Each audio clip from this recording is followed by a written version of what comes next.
Hi friends, welcome back to our channel. அஸ்ஸலாமு அலைக்கும். இது பேபிகார்ன் ஒரு பாக்கெட் நான் எடுத்திருக்கேன்.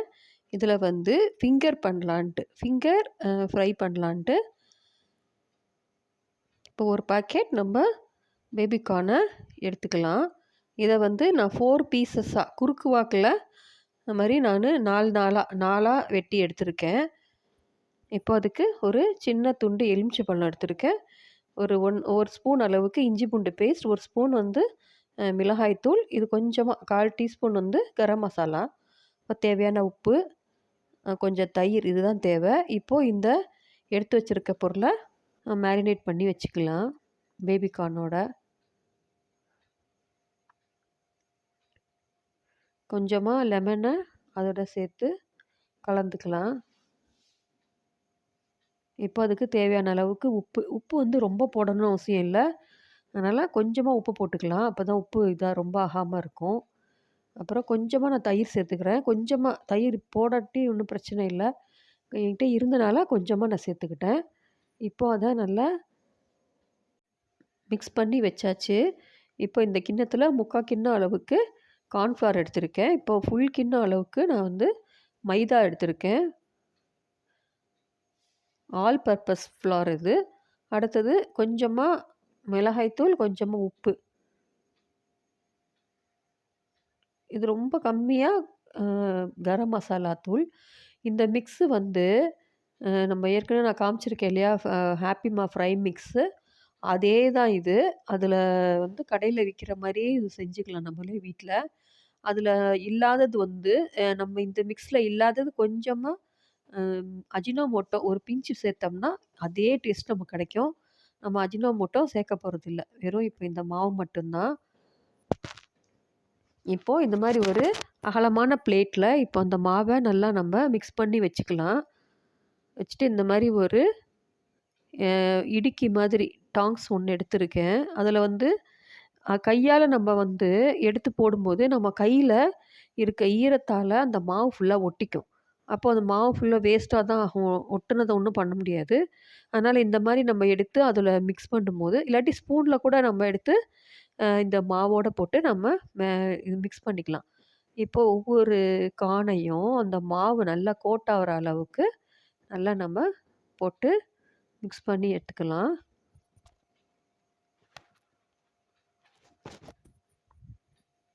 ஃபோக் ஸ்பூன் இருந்தால் கூட 2 ஸ்பூனு, இல்லாட்டி சாதா ஸ்பூன், 2 ஸ்பூனாக வச்சுக்கிட்டு 2 கையால் நம்ம இந்த மாதிரி பெரட்டி எடுக்கும்போது நமக்கு வந்து அது ரொம்ப ஈஸியாகவே தான் இருக்கும். இப்போ இந்த மாதிரி ஃபுல்லாக எல்லாத்தையும் நம்ம பெரட்டி எடுத்துக்க போகிறோம். ரொம்ப சிம்பிளான வேலை தான். ரொம்ப ஈஸியாக செஞ்சிடலாம் இந்த ஸ்நாக்ஸு.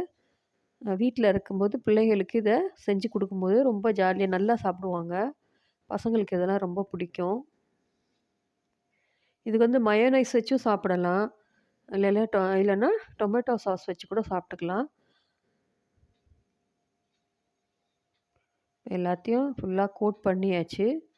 பண்ணிவிட்டு நம்ம கையால் எடுத்துட்டு இன்னொரு வாட்டி நல்லா ஒரு வாட்டி அந்த மாவோட இது பண்ணிவிட்டு மிக்ஸ் பண்ணிவிட்டு அப்படியே எடுத்து நம்ம கையால் எடுத்துகிட்டு போடலாம். ஃபஸ்ட்டு நான் வந்து இதில் எடுத்து போடுறேன். அது ரொம்ப லேட் ஆகிற மாதிரி இருந்துச்சு. அதனால் நம்ம கையாலே எடுத்து போட்டுடலான்ட்டு நம்ம கையில் எடுத்து நல்லா அந்த மாவை உதறி விட்டுறணும். ஏன்னா மாவு வந்து எண்ணெயில் போய் அடியில் தங்கிடும். அதனால் நல்லா கையால் மாவை நல்லா அப்படியே உதறி விட்ற மாதிரி பண்ணி எடுத்துட்டோம்னா, நான் வந்து செய்யும்போது அடியில் எண்ணெயோட கீழே வந்து மாவு தங்கவே இல்லை. எனக்கே ஆச்சரியமாக இருந்துச்சு. ஏன்னா இந்த மாதிரி மாவை மட்டும் அப்படி யூஸ் பண்ணும்போது கண்டிப்பாக கீழே நிறைய எண்ணெயில் நிறைய மாவு தங்கும். ஆனால் இதில் வந்து இது கடைசியில் அந்த எண்ணெயை எடுக்கும்போது அந்த எண்ணெயில் ரொம்பவே மாவே இல்லை.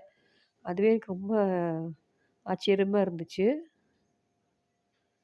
இப்போது இது நல்லா ஸ்லோ குக் தான் பண்ணிகிட்ருக்கேன். ஸ்லோவாக வச்சு ஃபுல்லில் வச்சா கொஞ்சம் இதாகிடும். அதனால் டக்குன்னு கரிஞ்சிடுற மாதிரி ஆகிடும் வெளியில் இருக்கிற மாவு. அதனால் ஏன்னா உள்ளர இருக்கிற கார்ன் வந்து நம்ம ராவாக தான் செஞ்சுருக்கோம், வேகலாம் வைக்கல. அதனால் கொஞ்சம் அப்படி சிம்லேயே வச்சு வேகும்போது அதுக்குள்ளே இருக்க அந்த கார்னும் நல்லா வெந்துடும். அதுக்காக தான் இதை நம்ம லைட்டாக கொதிக்கிற தண்ணியில் போட்டு ஒரு 5 நிமிஷம் வேக வச்சு கூட எடுத்து யூஸ் பண்ணலாம். நம்ம சிம்மில் வச்சு குக் பண்ணுற வேலை இருக்காது. நான் வந்து வேகலாம் வைக்கல. அப்படியே தான் மாவை போட்டு நம்ம வந்து மிக்ஸ் பண்ணி செய்கிறோம். ஆனா கொஞ்சம் சிம்மில் வச்சு வேக வைக்கும்போது நல்லா வெந்துருச்சு. உள்ள இருக்கிற அந்த பேபி கார்ன்லாம். இப்போ ஒரு பிளேட்டில் நான் வந்து டிஷ்யூ பேப்பர்லாம் போட்டு ரெடியாக வச்சுருக்கேன். இதை எடுத்து அதில் மாற்றிக்கிறதுக்காக. இப்போ 2வது ஷிஃப்ட்டு போட்டுட்டேன். 2வது இத அதில் போட்டுட்டு அப்படியே லைட்டாக அந்த மாவில் இப்போ மாவு இந்த மாவு மிக்ஸு தீர்ந்தாலும் இதே ரேஷியோவில் நம்ம திருப்பி எடுத்து மிக்ஸ் பண்ணி யூஸ் பண்ணிக்கலாம். இப்போ எல்லா இடத்தையும் நம்ம எல்லா கார்னையும் நல்லா கோட் பண்ணியாச்சு. அடுத்தது நம்ம கையால் நல்லா இந்த மாதிரி சேர்த்து அது எல்லா இடத்துக்கும் தனித்தனியாக, ஆனால் ஒன்றோடு ஒன்று ஒட்டிட்டா நல்லா இருக்காது. தனித்தனியாக இந்த மாதிரி எல்லாத்தையும் அதோட கோட் பண்ணிவிட்டு திருப்பி நம்ம இந்த மாதிரி மாவு உதறிட்டு நம்ம ஃப்ரை பண்ணி எடுத்துக்க வேண்டியது தான்.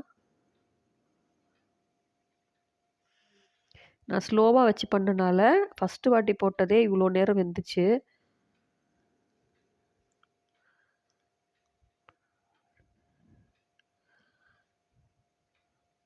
நான் இது வந்து லைட்டாக பாயில் பண்ணிவிட்டு செய்யணும் அப்படின்னு எனக்கு தோணலை.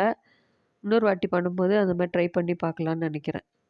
ஏன்னா ஸ்லோ குக் பண்ணுறதை விட நம்ம எண்ணெயில் போட்டோன்னே டக்குன்னு எடுத்துடலாம் இல்லையா, அதுக்காக.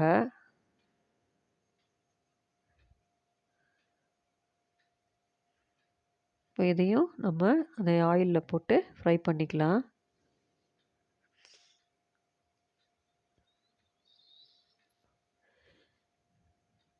இதுக்கு மயோனைஸ் தான் பண்ணலான்னு நினச்சிட்டே இருந்தேன். அப்புறம் வந்து கரெக்டாக இருந்துச்சு நேரம். மயோனைஸ் பண்ணுறதுக்கு டைம் இல்லாமல் போயிடுச்சு. அதனால் இதுக்கு மயோனைஸ் பண்ணலை. மயோனைஸ் பண்ணி சாப்பிட்டாலும் இது ரொம்ப நல்லாவே இருக்கும்.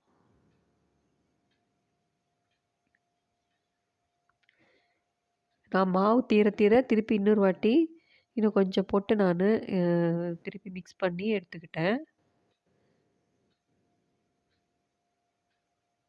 இப்போ இதே நல்லா ஒரு மாவு உதிராமல் எதுவுமே இது எண்ணெயில் தங்காமல் நல்லா கிறிஸ்பியாக நல்லா இருந்துச்சு இந்த ஃப்ரை. நீங்களும் இந்த மாதிரி ட்ரை பண்ணி பாருங்கள். உங்கள் வீட்டில் பசங்களுக்கு இந்த மாதிரி செஞ்சு கொடுங்க. நான் இந்த மாதிரி பண்ணிவிட்டு இந்த டொமேட்டோ சாஸில் டிப் பண்ணி சாப்பிட்டு பார்த்தேன். ரொம்ப சூப்பராகவே வந்துருந்துச்சு. எவ்வளோ அழகாக மாவு கோட்டாயிருக்குன்னு பாருங்கள்.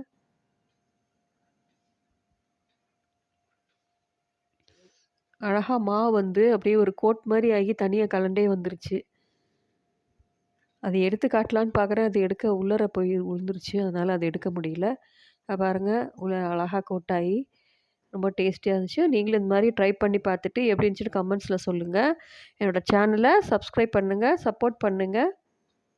தேங்க்ஸ் ஃபார் வாட்சிங்.